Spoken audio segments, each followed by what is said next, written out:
At 36, her family did not want her to get married. Nelly owned 3 hair stores in Port Harcourt. She sold Brazilian hair, Peruvian hair, Vietnamese hair, closures, frontals, wigs, everything a woman needed to look beautiful.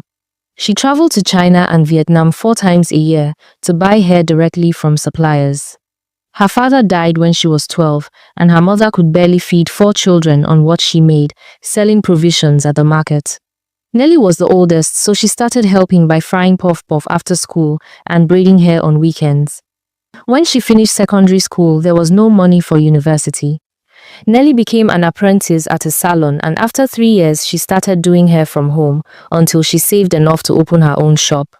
By 25 she had 1 shop, by 28 she had 2, by 30 she had 3, and was traveling abroad to buy inventory. She was making very good money, enough to take care of everyone. Nelly lived with her mother and her younger brother Kenneth in a house she bought when she was 32. It was a nice house with 4 bedrooms in a quiet neighborhood. She paid for everything: the electricity, the water, the food, everything. Her younger sisters, Patience and Gloria, were married with children. Patience had 3 children in 4 years. Gloria had 3 as well. Nelly became the aunt who paid school fees and bought clothes and gave money for birthdays. She gave Kenneth money for his welding business whenever he needed it. She never said no when her family needed something. Men approached her often. Some wanted her money, and she could tell immediately, but there were genuine men too. Men who had their own jobs and their own plans. The first serious one was David. He worked at a bank and was quiet and respectful. They dated for 6 months. When she brought him home to meet her family, her mother barely looked at him. David had brought gifts. Her mother accepted them without saying thank you. She left them by the door and walked into her room. Kenneth came out to greet them, but her mother called him back inside. David sat in the living room alone with Nelly for 30 minutes. The silence was thick. David left feeling unwelcome. 2 weeks later, he ended the relationship. Nelly was hurt, but she moved on. Then came Michael. Michael owned a transport company with several buses. She invited him for Sunday lunch. Kenneth was there, and the moment Michael sat down, Kenneth started asking questions. How many buses did Michael own? How much profit did he make monthly? Could Michael help transport equipment at a discount? The questions kept coming. After lunch, Kenneth told Nelly that Michael only cared about money. Michael stopped calling after that visit. Then there was Emmanuel.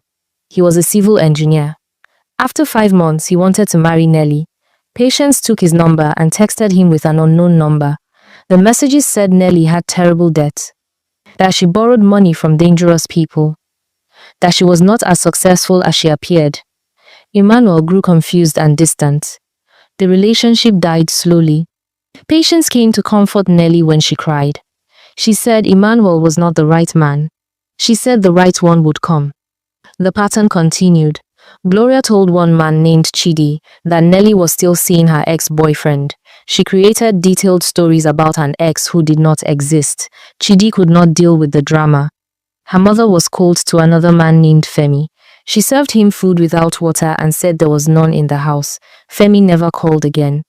Each time Nelly confronted her family, they acted innocent.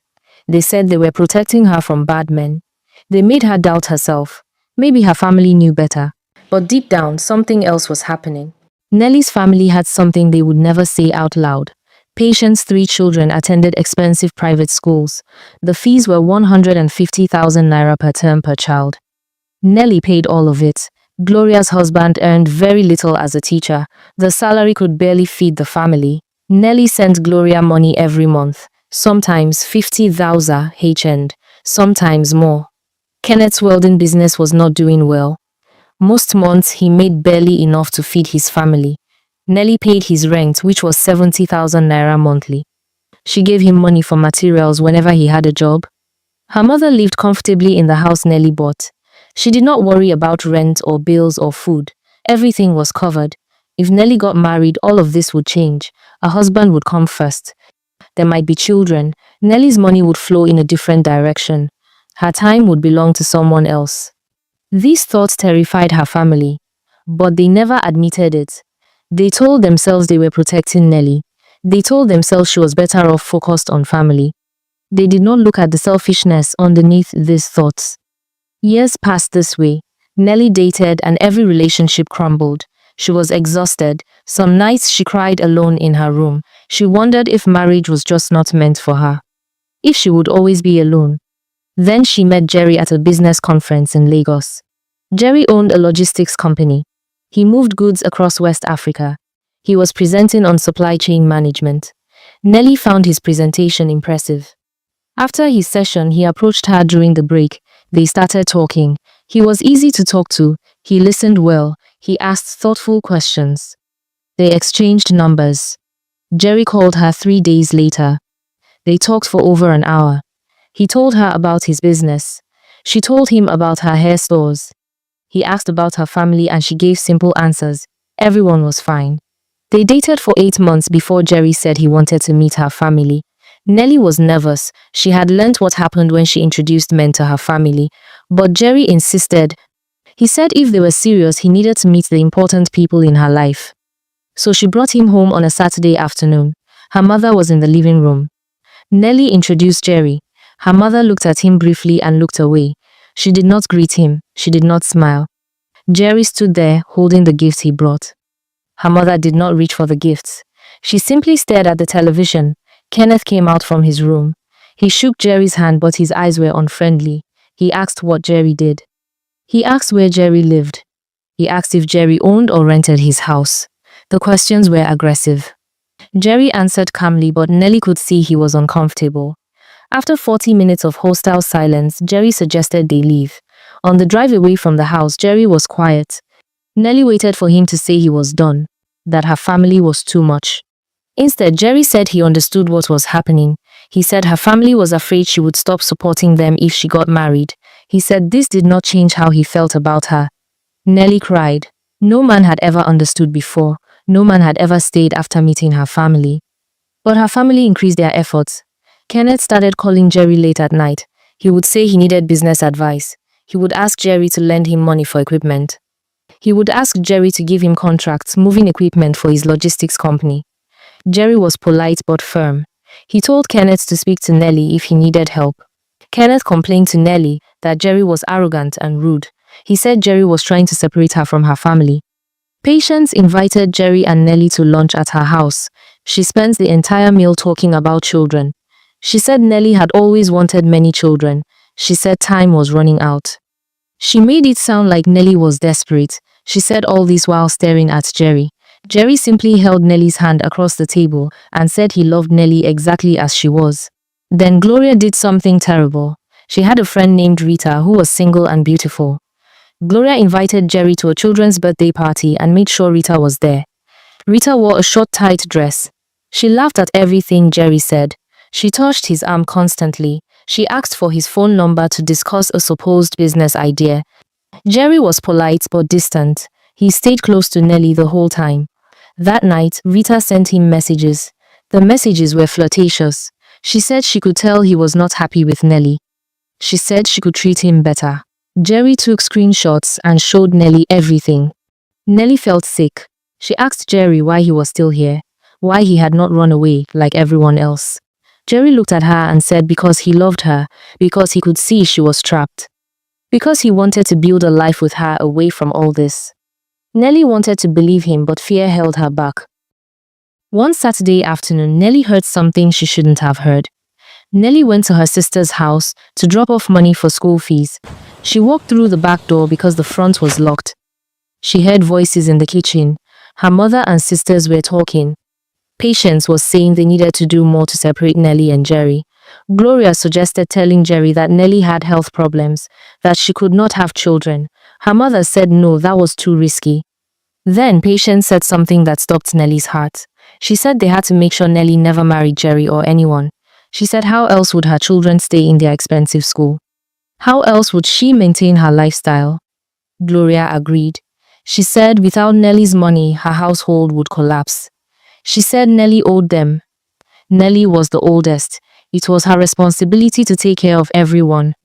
Their mother was quiet for a moment. Then she said Nellie was a good daughter. She understood family. They would find a way to keep things as they were. Nellie stood there, frozen. Her vision blurred. These were the people she sacrificed everything for. These were the people she traveled to China and Vietnam for, worked long hours for, went without things for.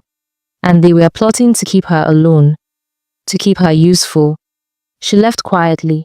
She drove straight to Jerry's house in tears. She told him everything she heard. She cried until she could not cry anymore. Jerry held her and said nothing. He just held her. When she calmed down, she looked at him and said she was ready to marry him, ready to choose herself, ready to walk away from her family if necessary. Jerry said yes immediately. He said they would marry quickly. They would not give her family time to interfere. 3 weeks later, they signed papers at the registry. Only Jerry's family attended. His mother and his siblings welcomed Nellie warmly. During the ceremony, Nellie's phone rang constantly. She turned it off. That evening, Jerry helped her pack her things from her mother's house. Her family stood in the living room crying and shouting. Kenneth called her selfish. Patience said she was abandoning her nieces and nephews. Gloria said she would regret this. Their mother said she was disgracing the family. Nellie told them calmly that she was married now, that she would no longer be paying for everything, that they needed to take care of themselves. She said she loved them, but she was done being used. She walked out with Jerry. They drove away while her family stood watching. The following months were difficult. Her family called constantly. They sent people to beg her to come back. They said she was wicked. They said she had changed. But Nellie had Jerry. Jerry reminded her every day that she deserved her own happiness, that love should not require endless sacrifice, that she was not responsible for everyone else's life. Slowly, Nellie built something new. She and Jerry traveled together. She expanded her business without the pressure of supporting everyone. They talked about their future, maybe children, maybe not. Either way, they had each other. Her family eventually adjusted. Patience found ways to manage. Gloria's husband worked harder. Kenneth's business slowly improved. They survived without her constant support. Years later, they would see each other at events. The conversations were brief and polite. The closeness was gone forever. Sometimes Nellie felt sad about it, but mostly she felt free. Free to live her own life. Free to be loved without conditions. Free to finally breathe. And that was everything.